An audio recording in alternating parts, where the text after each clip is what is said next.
Just after the funeral of my mother-in-law, whom I loved like a real mother, a letter arrived from her. A lawyer brought the letter to our house. I am Sharon, 43 years old. The letter began, "If this letter has reached you, it means I am no longer in this world. I'm worried you might be crying." Seeing the familiar handwriting of my mother-in-law, my eyes welled up.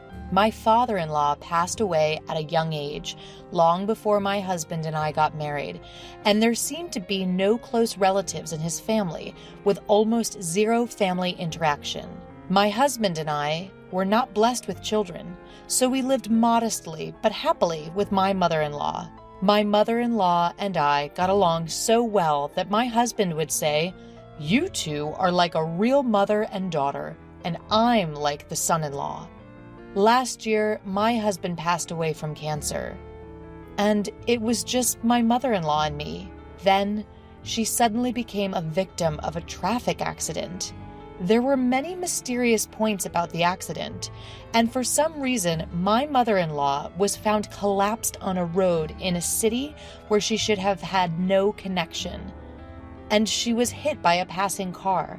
The police are investigating both the incident and the accident, but her supposed bag hasn't been found. I was asked various circumstances by the police, but I didn't know much, and I couldn't respond properly due to the shock. I can't sort out my feelings about my sudden parting with my mother-in-law. In my husband's case, we had a year of medical treatment, and my mother-in-law was there, so we could remember him to our heart's content. We promised to overcome our grief together and continue living in harmony. While there were things to do like the funeral and administrative procedures, my mind was distracted.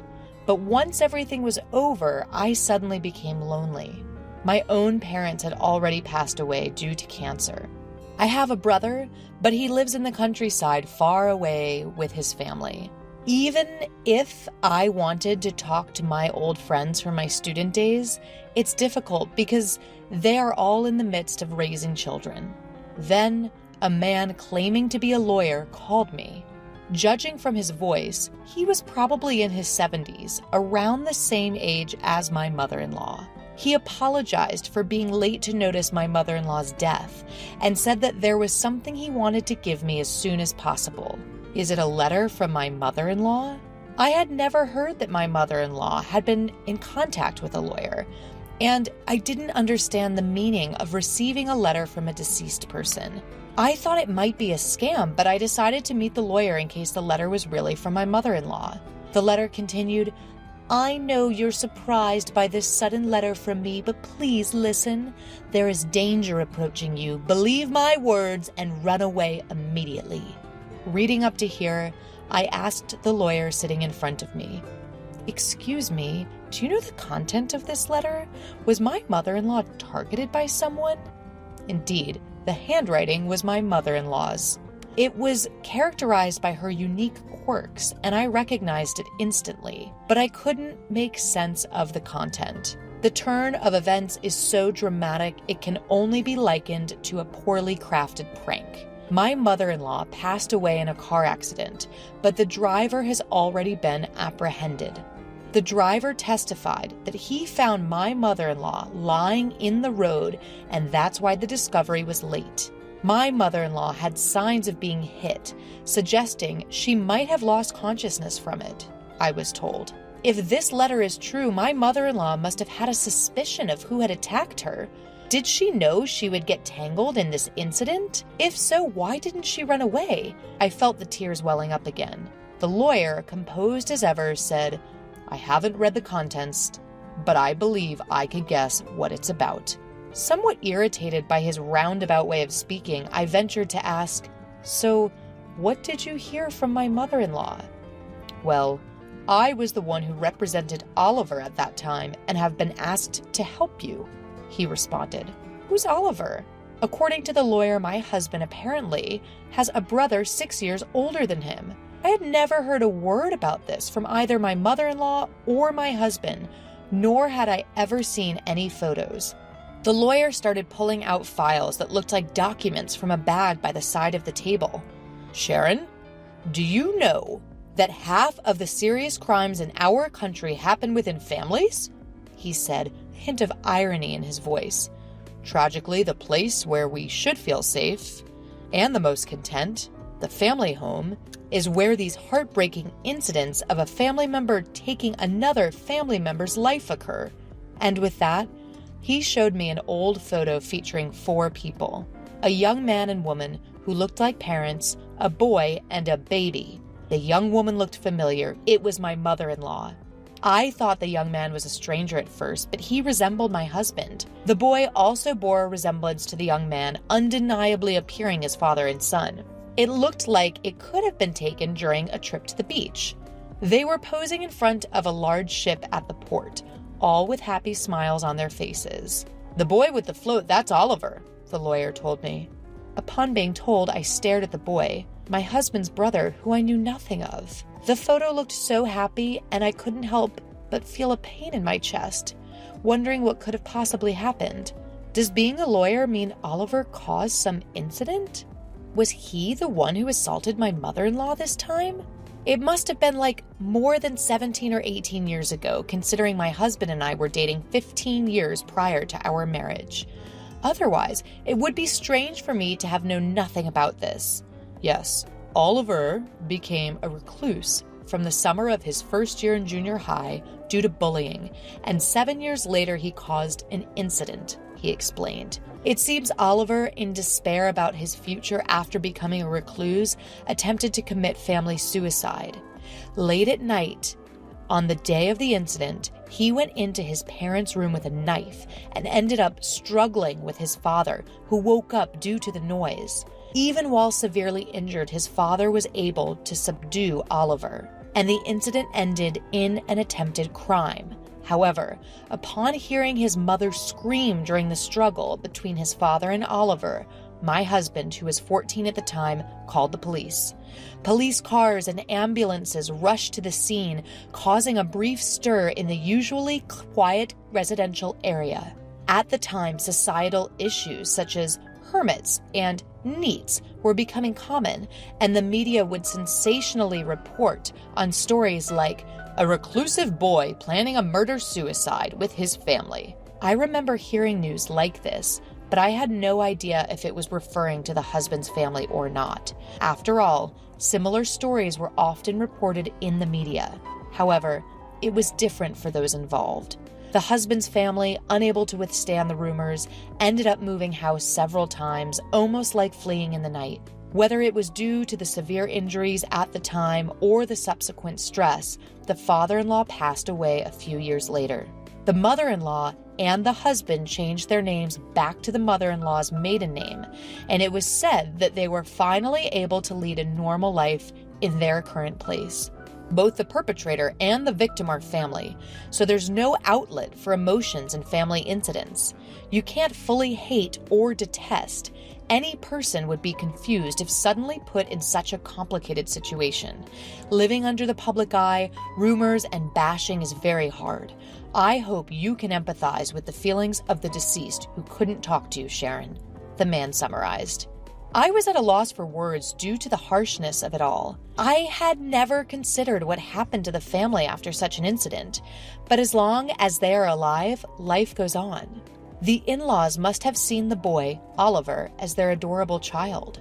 The photo of Oliver that I was shown had a smile that greatly resembled my husband's, but the button that was mistakenly buttoned couldn't be fixed, and he ended up facing the worst tragedy. Later, Oliver was sentenced to actual imprisonment and was said to have served time. When the lawyer started explaining at length, "I represented Oliver, remember? The same punishment applies even for an attempt, life imprisonment, or at least 5 to 20 years in prison." I interrupted him by asking, "A minimum of 5 years? Are you saying Oliver could be out already?" "Yes, he was actually released about 2 years ago." According to the lawyer, the prosecutor's office has a victim notification system. After a verdict is confirmed, you can apply to the prosecutor's office to be notified about the planned release date of the offender, or even after they have been released.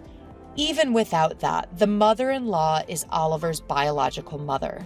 She had been notified of his residence after his release. Around that time, my husband had been diagnosed with cancer and was undergoing treatment, and the mother-in-law didn't want to worry him, so it seems she couldn't consult with him. Oliver told me at the time that he committed the crime because he was pessimistic about his future. With some hesitation, the lawyer told me, it seems he wanted money to spend. Oliver, who had been a shut-in for many years, had started to secretly use the mother-in-law's credit card to pay for online games and online shopping, and he had been scolded by his father. Apparently, he had used a lot of money to buy weapons for a game on the evening of the crime and had his computer taken away. Oliver lied to the lawyer, and his real father, mother, and brother who knew the truth said nothing. While they hoped Oliver would genuinely reflect on his actions and serve his punishment, they did not reveal the inside story of the post-release defamation and slander. Was this out of familial love? Truth be told, my mother-in-law was often visiting Oliver, my brother-in-law, who was serving time in prison. Every time she went, she would come back disappointed by Oliver's unchanging, unrepentant demeanor. She was afraid to live with Oliver again after his release.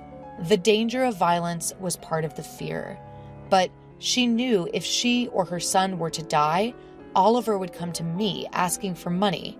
As his release date approached, there was an increase in tedious paperwork. She had to decide where to house him. Distressed, my mother-in-law decided to consult a lawyer who knew about the case and ask him to handle the procedures. What was Oliver doing for a living 2 years ago? It turned out that through the lawyer, she had been helping Oliver by renting an apartment for him. She would do his shopping. She was giving him money saved in her dresser and her own retirement savings. The inheritance she would receive if her son, in other words, her own child, died. After his release, Oliver became a shut-in again and did not work. Money is limited, and through the lawyer, my mother-in-law conveyed, I can't support you forever. You need to start working on your own. But Oliver flatly refused. Doesn't my mother love me? She's always favoring my brother. She won't give me money because my brother told her not to. He made a big fuss. The lawyer said, although it may have been an accident, the deceased was worried that Oliver might cause some trouble. He kept insisting that I give him money. Oliver became aggressive towards the lawyer as well and seemed to be asking in detail about my mother-in-law's income and current life of his father and brother. Fortunately, I don't think he knows our address, but I'm worried that his apartment is near where the deceased died. At that moment, I remember that the bag was not found. Then the doorbell rang. The only expected visitor was the lawyer. Excuse me for a moment. I excused myself and headed to the entrance. I had a bad feeling. When I checked through the peephole, there was a man standing who looked a lot like my husband. I could see the bag that my mother-in-law used to use. Quietly retreated to the living room and called the lawyer. I think, it might be Oliver. What should we do? He has my mother-in-law's bag.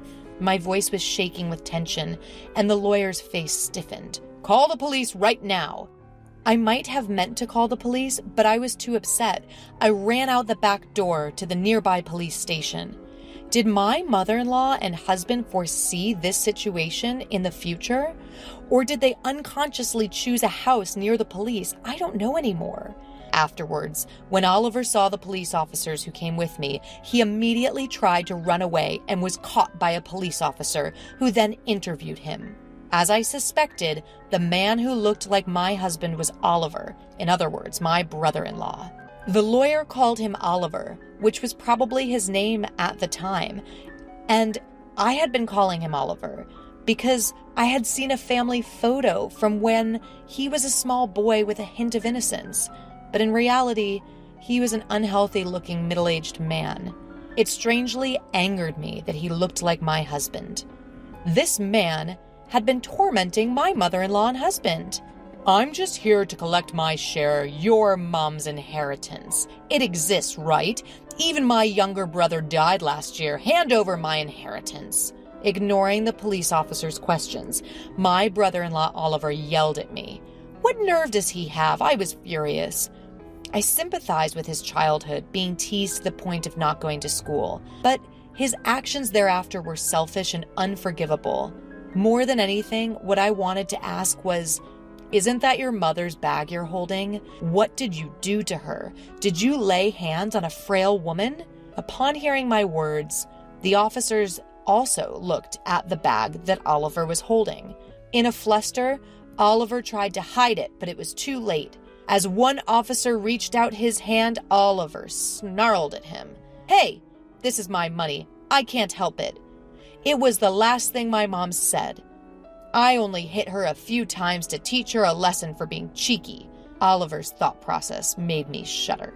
There was no sense in his words, and he showed no remorse. Moreover, hey, you are my brother's wife, aren't you? Neither my mom nor my brother are here anymore.